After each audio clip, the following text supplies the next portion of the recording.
Assalamualaikum warahmatullahi wabarakatuh. Halo, berjumpa lagi dengan saya Diah Purwitasari dari LSK Tata Busana. Kali ini saya akan membahas mengenai peran master penguji dalam mengimplementasikan SKL sebagai acuan dalam membuat perangkat materi uji kompetensi bidang tata busana. Dalam pelaksanaan uji kompetensi, kita mengacu pada standar kompetensi lulusan. Standar kompetensi lulusan adalah kemampuan yang diperoleh melalui internalisasi pengetahuan, sikap, keterampilan, kompetensi, dan akumulasi pengalaman kerja. Sedangkan tujuan dari standar kompetensi lulusan adalah untuk digunakan sebagai pedoman dalam menentukan kompetensi lulusan peserta didik pada lembaga kursus dan pelatihan, serta bagi yang belajar mandiri, dan sebagai acuan dalam menyusun, merevisi, atau memuktakhirkan kurikulum, baik pada aspek perencanaan maupun implementasinya. Sebelum melaksanakan uji kompetensi, kita mempersiapkan perangkat materi ujian praktik. Perangkat materi ujian praktik berisi antara lain kisi-kisi materi ujian praktik, contoh soal ujian praktik, rubrik penilaian ujian praktik, form penilaian ujian praktik. Perangkat ini adalah satu kesatuan yang akan menjadi pedoman dalam pelaksanaan ujian praktik. Nah, sekarang kita akan membahas mengenai perangkat materi uji kompetensi. Yang pertama adalah kisi-kisi materi ujian praktik. Kisi-kisi materi ujian praktik berfungsi sebagai panduan teknis utama dalam penyusunan dan perakitan soal, memastikan materi ujian mencakup seluruh cakupan kompetensi dasar secara proporsional, terukur, dan sistematis. Kisi-kisi ini membatasi ruang lingkup soal agar tidak menyimpang, serta membantu peserta ujian mempersiapkan diri secara lebih efektif dan terarah. Kisi-kisi materi memetakan soal menjadi kompetensi, indikator, materi, dan bentuk soal menjadi peta penyusunan soal. Yang kedua adalah contoh soal ujian praktik. Contoh soal dalam uji kompetensi adalah sebagai alat ukur valid untuk menilai tingkat penguasaan materi atau kognitif dan keterampilan atau psikomotorik peserta ujian. Contoh soal uji kompetensi merupakan implementasi dan dibuat dari kisi-kisi materi uji kompetensi dalam mengukur indikator yang sudah ditetapkan. Fungsi utama contoh soal uji kompetensi adalah pertama, alat ukur ketercapaian. Di sini dia mengukur tingkat pemahaman dan kompetensi sesuai standar. Yang kedua adalah pedoman belajar. Dia menjadi acuan peserta untuk mempersiapkan diri dan memahami materi. Yang ketiga adalah evaluasi kualitas soal. Dia membantu pengembang soal dalam menentukan tingkat kesukaran dan level kognitif. Dan yang terakhir adalah pemetaan kompetensi. Dia mengetahui sejauh mana kemampuan peserta ujian. Yang ketiga adalah rubrik penilaian ujian praktik. Fungsi rubrik penilaian ujian praktik adalah sebagai pedoman yang jelas dan objektif dalam menilai kemampuan peserta ujian. Secara lebih rinci, fungsinya meliputi 1. Menjamin objektivitas penilaian, 2. Menjadi acuan standar kompetensi, 3. Meningkatkan konsistensi penilaian, 4. Memberikan transparansi kepada peserta, 5. Memudahkan pemberian umpan balik, serta 6. Mendukung pengambilan keputusan kelulusan. Yang keempat adalah form penilaian ujian praktik. Fungsi form penilaian ujian praktik adalah sebagai alat resmi untuk mencatat dan mendokumentasikan hasil penilaian kompetensi peserta uji. Adapun fungsinya meliputi 1. Mencatat hasil penilaian secara sistematis. Form digunakan untuk merekam nilai setiap aspek kompetensi yang diuji. kedua sebagai bukti administrasi penilaian. Dia menjadi dokumen sah yang dapat dipertanggungjawabkan dalam pelaksanaan uji kompetensi. Yang ketiga adalah membantu penilai dalam proses evaluasi. Form penilaian memandu penilai agar menilai sesuai kriteria dan prosedur yang telah ditetapkan. Yang keempat adalah menjamin konsistensi dan objektivitas penilaian. Dengan format yang sama, penilaian antar peserta menjadi lebih adil dan seragam. Yang kelima, dasar penentuan hasil uji kompetensi. Digunakan untuk menetapkan status peserta, apakah dia kompeten atau belum kompeten. Dan yang terakhir adalah sebagai bahan laporan dan arsip. Form penilaian dapat digunakan untuk pelaporan hasil uji serta keperluan audit atau evaluasi.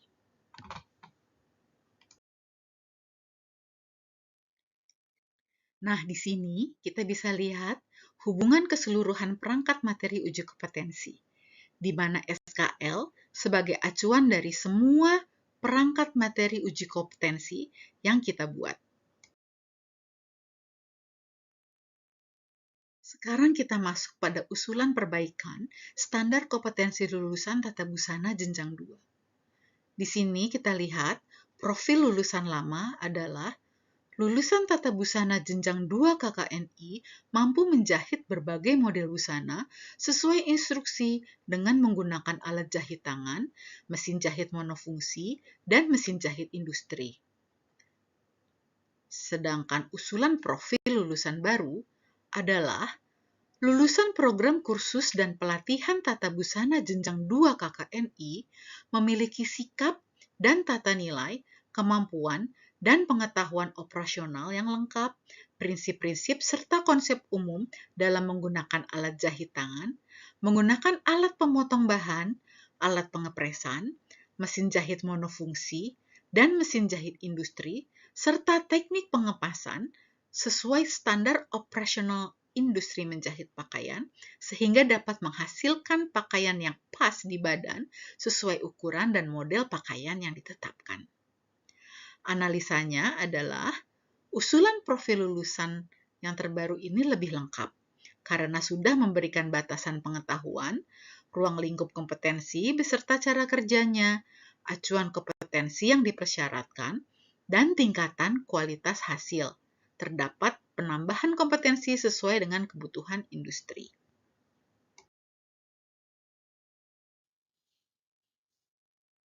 Lalu di sini juga terdapat usulan perbaikan untuk jabatan pekerjaan. Di sini terdapat jabatan pekerjaan baru, yaitu operator cutting pada garment atau asisten pemotong bahan pada industri busana custom made. Di sini analisanya adalah dikarenakan banyaknya permintaan pada pelaku industri. Mereka kerap mendapatkan orderan yang banyak, penjahit ada, namun karena satu dan lain hal, bagian pemotongan bahan berhalangan hadir atau resign atau kurang sehingga mengganggu proses produksi. Maka operator cutting atau asisten pemotong bahan diperlukan demi kelancaran proses produksi.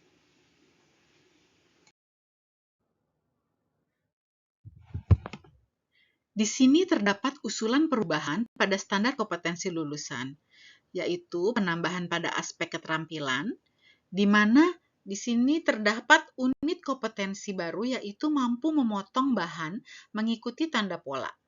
Dengan elemen kompetensi yaitu mampu memilih alat yang diperlukan untuk memotong bahan dan mampu memotong bahan sesuai SOP. Lalu pada indikatornya terdapat ketepatan memilih alat yang diperlukan untuk memotong bahan dan ketepatan memotong bahan sesuai SOP.